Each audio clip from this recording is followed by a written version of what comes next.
Hello students, welcome to our YouTube channel.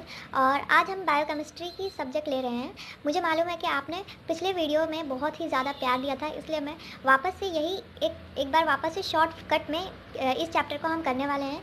और इसमें जितने भी चैप्टर्स हार्ड लगते हैं तो उसको इजी और अच्छे शॉर्ट फॉर्म में याद करने की कोशिश करवाऊंगी मैं आपको।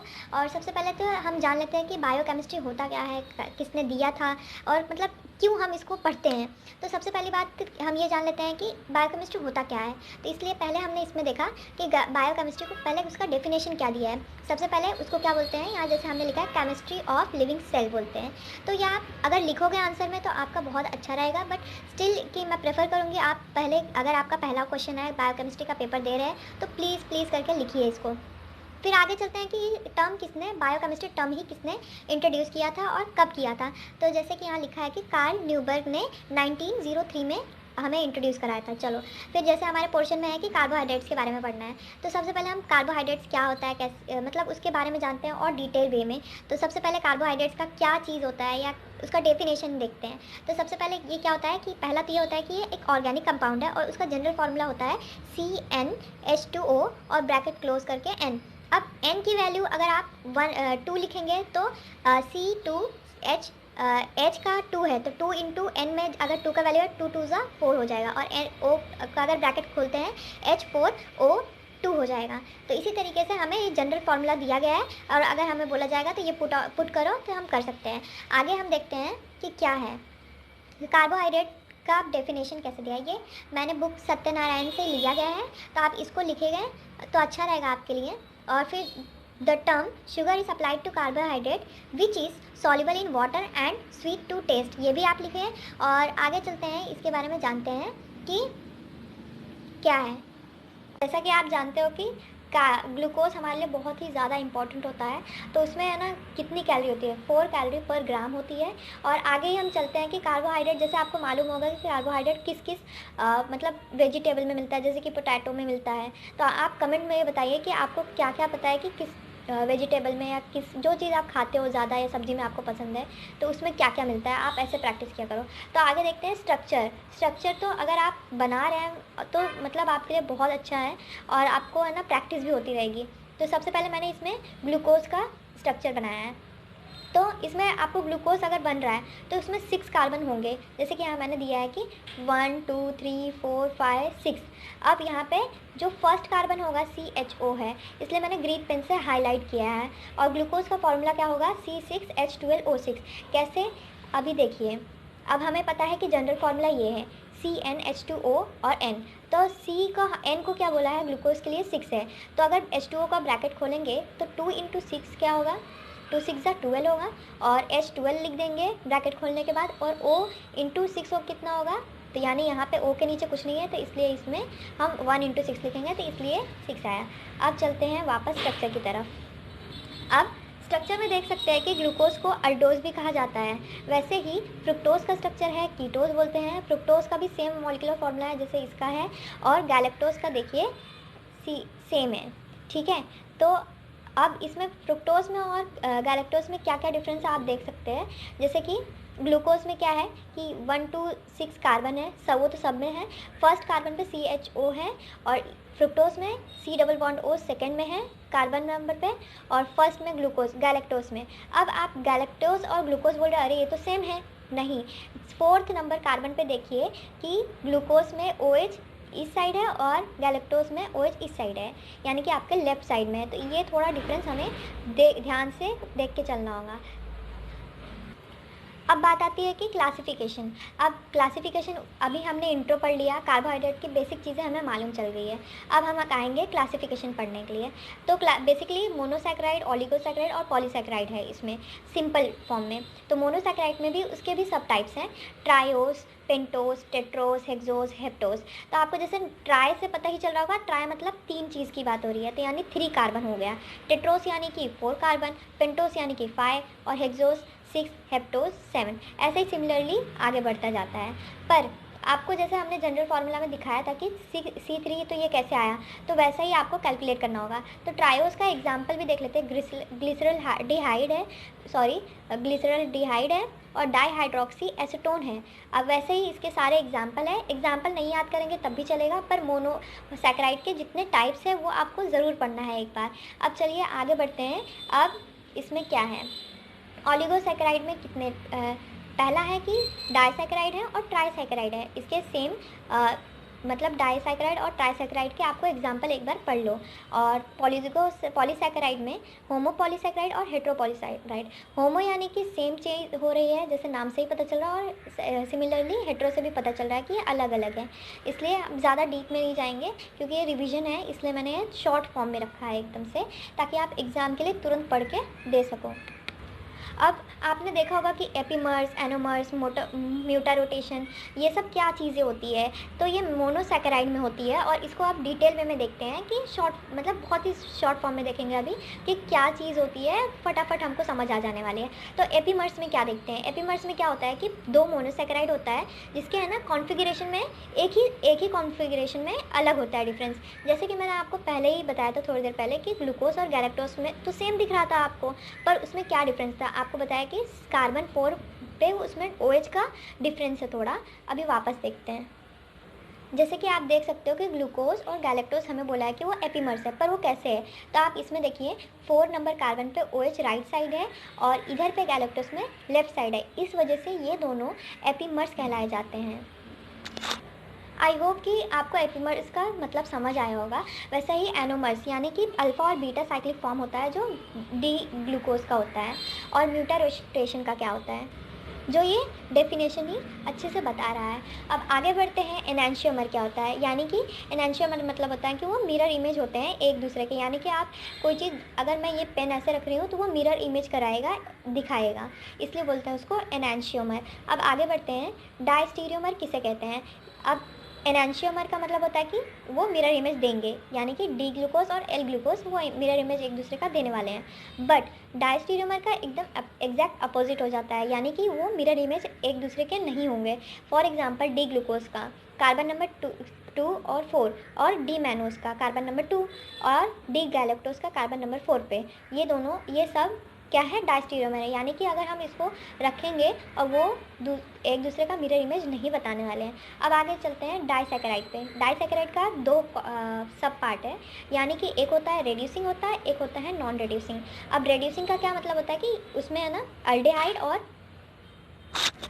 अल्डेहाइड और कीटो ग्रुप उसमें फ्री होते हैं। यानी इसका एग्जांपल जैसे हम देख लेते हैं माल्टोस और लैक्टोज। और नॉन रेड्यूसिंग डाइसैकेराइड में देख सकते हैं हम कि उसमें फ्री अल्डेहाइड और कीटो ग्रुप नहीं होता है। एग्जांपल में है जैसे कि सुक्रोज और ट्रेहलोज। अगर आपको अच्छे मार्क्स चाहिए एग्ज़ाम में तो प्लीज़ आप ये 3 स्ट्रक्चर तो पक्का से पक्का बाय हार्ट कर लीजिए। एक तो है सुक्रोज का, दूसरा है लैक्टोज का और तीसरा है माल्टोज का। तो ये मैंने नोट्स प्रिपेयर किए थे। आई होप कि अच्छा लगा होगा आपको, और अगर आप चाहते हैं कि मैं ऐसे और शेयर करते रहूँ तो प्लीज़ कमेंट करिए और चैनल को सब्सक्राइब करिए।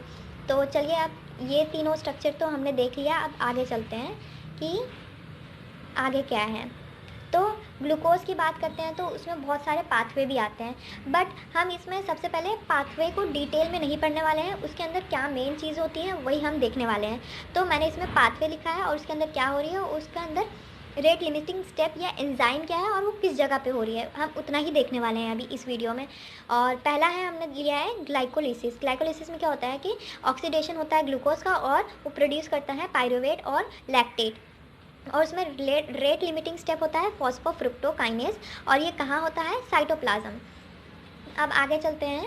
Gluconeogenesis, formation of non carbohydrate precursor जैसे कि अमीनो, ग्लिसरॉल, इससे क्या होता है, ग्लूकोज बनता है, और इसका रेट लिमिटिंग स्टेप है फ्रुक्टोज 1,6 बाईफॉस्फेट, और ये कहाँ होता है, साइटोसोल में। ऐसे ही आगे हम पढ़ते हैं ग्लाइकोजीनोलाइसिस में। इसमें क्या होगा, ग्लाइकोजन का ब्रेकडाउन होगा और वो ग्लूकोज बनाएगा, और फॉस्फोराइलेज रेट लिमिटिंग स्टेप और एंजाइम हो सकता है। और ये सेम जैसे अभी तक हमने प्रीवियसली देखा कि ग्लाइकोनियोजेनेसिस में साइटोसोल में हुआ था, इसका भी साइटोसोल में होगा। और ग्लाइकोजीनेसिस में देखते हैं इसका भी ग्लूकोज का फॉर्मेशन जो होता है वो ग्लाइकोजन देगा। अब क्या हो जाए, ग्लाइकोजन सिंथेसिस इसका रेट लिमिटिंग स्टेप है। और कहाँ होगा, सिमिलरली साइटोसोल। जैसे कि हम देख सकते हैं कि ये 3 चीज़ है ना बहुत ही कंफ्यूजिंग है, इनको तो इसमें आपको कहाँ हो रहा है ये चीज़ तो याद करने का ज़रूरत ही नहीं पड़ेगी, क्योंकि ये है ना एक ही जगह हो रहा है, तो इसका टेंशन नहीं लेना है। अब आगे करते हैं, आपको क्या मेन चीज़ याद करनी है, साइट्रिक एसिड साइकिल, ये बहुत ही इंपॉर्टेंट है। इससे बहुत क्वेश्चन कभी कभी हर साल में से मतलब अल्टरनेट ईयर से भी आते ही हैं। तो सबसे पहले क्या है, साइट्रिक एसिड साइकिल को क्या बोलते हैं, इसको क्रेब्स साइकिल भी बोलते हैं। और इसमें क्या होता है, एसिटाइल COA से कार्बन डाइऑक्साइड और वाटर रिलीज होता है। और आइसोसाइट्रेट डिहाइड्रोजनेस इसमें रेट लिमिटिंग स्टेप है। और ये कहाँ होता है, माइटोकॉन्ड्रिया। ये माइटोकॉन्ड्रिया तो मेरा फेवरेट है, इसको एक कोई इंसान भूले ना भूले पर बायोलॉजी वाला ये हमेशा याद रखता है कि mitochondria is a power house of a cell. और अब आगे चलते हैं, पेंटोज फॉस्फेट पाथवे, इसको HMP शंट भी बोलते हैं। इसके बारे में बहुत अच्छा है, और इसके बारे में हम डिटेल में एक दूसरा वीडियो मैं बनाऊंगी, बहुत अच्छा बनाऊंगी, तो इसके लिए वेट करिएगा। और ये अल्टरनेटिव पाथवे है कि अगर आपको ग्लाइकोलिसिस करवाना है, और TCA साइकिल का भी जो ऑक्सीडेशन ऑफ ग्लूकोज होता है। अब इसमें रेट लिमिटिंग स्टेप होता है ग्लाइकोज 6। और सेकेंड लास्ट है हमारा पेंटोज फॉस्फेट पाथवे, जो कि HMP शंट पाथवे भी हम बोलते हैं। और ये अल्टरनेटिव पाथवे भी होता है ग्लाइकोलिसिस प्रोड्यूस करने का, और TCA cycle for oxidation of glucose. और इसका रेट लिमिटिंग स्टेप या फिर एंजाइम कह सकते हैं हम, ग्लूकोज 6 फॉस्फेट डिहाइड्रोजनेस। और ये कहाँ होता है, जैसे कि हमें पता है कि ग्लाइकोजिनोलाइसिस और ग्लाइकोजीनेसिस और ग्लाइकोजिनोनियोजेनेसिस जहाँ होता है, यानी कि साइटोसोल में, ये भी वहीं होता है। और हमारा लास्ट पाथवे है यूरोनिक एसिड पाथवे, जिसमें कन्वर्जन ऑफ ग्लूकोज होता है ग्लूकोरोनिक एसिड से, और UDP होता है इसका रेट लिमिटिंग स्टेप। और ये कहाँ होता है, लिवर में। अब बहुत ही इंटरेस्टिंग है ये टॉपिक मेरे लिए, बहुत मज़ा आता है ये प्रैक्टिकली करने में, पर ये थियोरी उतना ही बोरिंग है। पर अगर आप प्रैक्टिकल करेंगे तो इसमें बहुत, मैं बताती हूँ कि आपको बहुत मज़ा आने वाला है। तो ये टेस्ट फॉर कार्बोहाइड्रेट, तो इसमें मेन चीज़ क्या पढ़नी है हमें, 3 चीज़, कि कौन सा टेस्ट है, क्या देखने मिलेगा यानी कि ऑब्जर्व आप क्या करोगे, और जो इन्फ्रेंस यानी कि आपको क्या पता चलेगा इसमें क्या चीज़ प्रेजेंट है। तो इसमें है ना, सबसे पहले फर्स्ट हम लोग देखते हैं कि बारकोड्स टेस्ट। इसमें है ना जो इंक्लूडेड है, ये चीज़ मैं नहीं बोलने वाली हूँ, ये लिखा हुआ है ऑलरेडी। और इसमें क्या रिजल्ट आने वाला है और किस लिए, हम क्या पता चलेगा इसमें क्या एक्चुअल में है।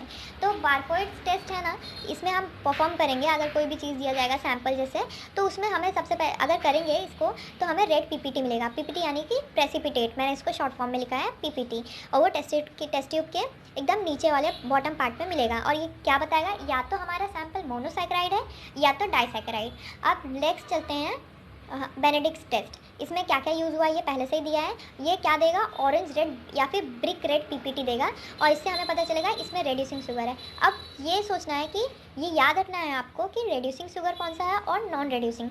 तो इसके हम पहले ही पढ़े थे कि क्या है रेड्यूसिंग और नॉन रेड्यूसिंग। तो चलिए आगे बढ़ते हैं। फेलिंग्स टेस्ट, इसमें क्या करना है, ये हम ऐड करेंगे सारा सॉल्यूशन और 2 मिनट के लिए बॉईल करेंगे, और क्या बताएगा, अगर येलो PPT आया यानी कि ये रेड्यूसिंग शुगर है। अब चलिए नेक्स्ट चलते हैं,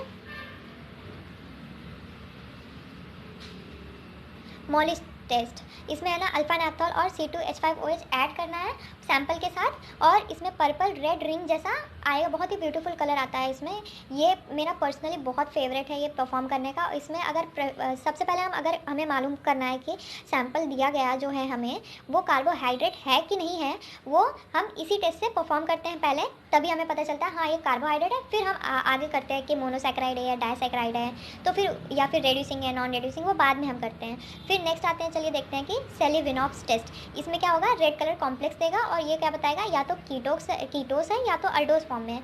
ओसाजोन टेस्ट, ये तो बहुत ज़्यादा, ये इनऑर्गेनिक केमिस्ट्री में भी हम करते हैं, वो किसके लिए करते हैं नेक्स्ट में बताऊंगी मैं।